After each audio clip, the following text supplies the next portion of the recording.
दोस्तों नमस्कार। आज कृष्ण जन्माष्टमी की आपको ढेर सारी शुभकामनाएं।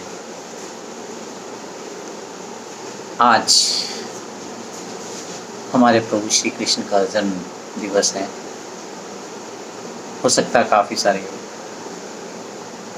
भाइयों बहनों ने आज व्रत भी रखा हो और आज शाम को धूमधाम से जन्माष्टमी मनाएंगे भी।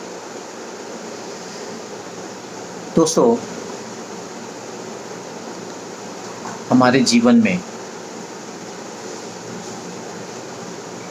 हमारे दो भगवान श्री राम एंड श्री कृष्ण, इनका बहुत महत्व है, क्योंकि इनके जीवन को हम बार बार पढ़ते हैं, याद करते हैं और उससे सीख लेते हैं। अगर हम गहराई में जाएं तो इन हमारे दोनों भगवान का जीवन अतिशय कठिनाइयों से भरा रहा। बचपन से लेके अंत तक इनके जीवन कठिनाइयों से ही भरे रहे, लेकिन इन्होंने उसको इस ढंग से जिया कि वो एक आदर्श बन गए। प्रभु श्री राम का तो आप सबको पता ही है, बचपन से बड़े होने तक ऋषियों के साथ समय बिताने के साथ बाद जब वो नेक्स्ट डे उनका राज्याभिषेक होना था, तो नेक्स्ट डे उनको 14 साल का वनवास मिला और फिर उसके बाद की कहानी तो हम सब जानते ही हैं। उसी तरह से हमारे प्रभु श्री कृष्ण का जीवन अगर हम तरतीबवार देखते हैं, काफ़ी जुझारू कठिनाइयों से भरा हुआ रहा। आज एक इन्फॉर्मेशन व्हाट्सएप पे प्राप्त हुई, मैंने सोचा आप सबके साथ शेयर करूं। बहुत ही रोचक, बहुत ही इन्फॉर्मेटिव इन्फॉर्मेशन है। वैसे तो पूरी शेयर नहीं कर पाऊंगा, बट कुछ पॉइंट्स, मेजर पॉइंट्स मैं आप सबके साथ शेयर करना चाहूँगा। प्रभु श्री कृष्ण की जन्म तिथि श्रावण मास के अष्टमी दिन रोहिणी नक्षत्र में हुई थी, जो कि सन बताते हैं वो 5252 साल पहले, उसका मतलब 3228 BC बिफोर क्राइस्ट उनका जन्म हुआ। महीने पर थोड़ा सा कुछ मतभेद है, श्रावण कुछ कहते हैं, कुछ भाद्रपद कहते हैं, भाद्रपद की अष्टमी, तो वो थोड़ा कुछ मतभेद है उसमें। लेकिन रोहिणी नक्षत्र और ईयर मोर और लेस सब एग्री करते हैं। और उनकी टोटल उम्र कही जाती है 125 वर्ष की आयु तक वो जिए, और लास्ट जो उनका डेथ हुई वो 125 साल 8 महीने और 7 दिन, और अंग्रेजी कैलेंडर के हिसाब से 3102 BC में 18 फरवरी को उनकी डेथ हुई थी। उनकी डेथ एक जरा नामक व्याध ने की थी।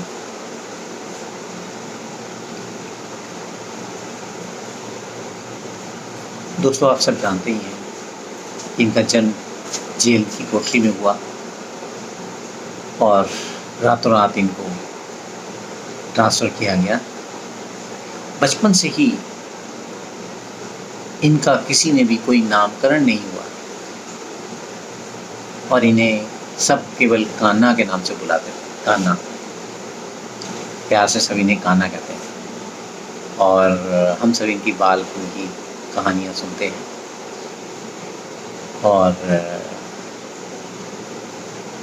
इनके बायोलॉजिकल फादर जो थे वो वासुदेव थे, और देव की माता इनकी माता का नाम था। इनके फादर मदर की भी जो शादी थी, वो भी इंटरकास्ट मैरिज थी। इन्होंने पूरी ज़िंदगी में केवल 4 लोगों को मौत के घाट उतारा। इतना बड़ा लंबा समय, केवल 4 व्यक्ति उन्होंने पर्सनल रूप से मारे थे। सबसे पहले उन्होंने मारा था एक चनूरा के नाम से एक कुश्ती में एक रेसलर था, उसको मारा था। सेकंड उनका जिनका वध किया था उन्होंने, वो कंस थे। और तीसरा वो शिशुपाल, जिसकी कहानी हम सब जानते हैं, जिसको भी 100 गलतियां माफ़ करने का उनकी मदर को इन्होंने प्रॉमिस किया था। 100वीं गलती करने के बाद शिशुपाल का वध किया था। और दंतवक्र नाम का असुर का इन्होंने संहार किया था। इन्होंने बहुत कम उम्र में अपने मामा की हत्या की थी, जो वध किया था, जो कि केवल 10 साल 8 महीने के जब ये हुए थे, जब ये संदीपनी के आश्रम से शिक्षा लेके प्राप्त करके बाहर आए थे। 10 साल 8 महीने की उम्र में इन्होंने अपने कंस का वध करके अपने पिता को, वासुदेव को, दोबारा उस गद्दी पे बैठा दिया था। फिर उसके बाद ये कभी भी कहते हैं, जब ये वृंदावन से निकले 10 साल 8 महीने के, उसके बाद कभी भी वापस नहीं गए, क्योंकि इनके कालियावन नामक एक असुर और जरासंध ये इन्हें मथुरा में बहुत तंग करते थे, तो इसलिए इन्होंने अपनी नगरी को शिफ्ट कर दिया था और जाके द्वारका में ये बस गए थे। द्वारका में, और फिर ये जब 89 ईयर्स के हुए थे, 89 ईयर्स के जब ये थे, तब उन्होंने कुरुक्षेत्र का जो महाभारत हुआ था उसमें पार्टिसिपेट किया था। और ये इन्होंने बहुत सारे काम किए हैं, जिसमें कि द्रौपदी की लज्जा रखना। उसके बाद ये अपने मेन प्रसंग इनका यही रहता है, जो पांडवों की इन्होंने मदद की थी महाभारत में। और महाभारत में बिना शस्त्र उठाए इन्होंने अपने युद्ध कौशल से, अपनी नीति से पांडवों का बचाव किया और उनको युद्ध जिताया था। फ्रेंड्स, अगर हम विस्तार से देखें तो हर पल, हर मुहूर्त इनकी ज़िंदगी में एक के बाद एक बड़ा से बड़ा चैलेंज आता रहा, लेकिन हम हमेशा पाते हैं कि इन्होंने हर चैलेंज को धैर्य, शांति, समझदारी, सौम्यता से उसे झेला है। आज भी हम इन्हें क्यों याद करते हैं? क्योंकि इन्होंने अपनी ज़िंदगी के एक छोटे स्पैन में इतने सारे कार्य किए कि वो हमारे जनमानस पे एक अमिट छाप छोड़ गए। इन्होंने पूरी ज़िंदगी में कोई भी चमत्कार नहीं किया। हमारे सनातन दर्शन में इसीलिए ये कहा जाता है कि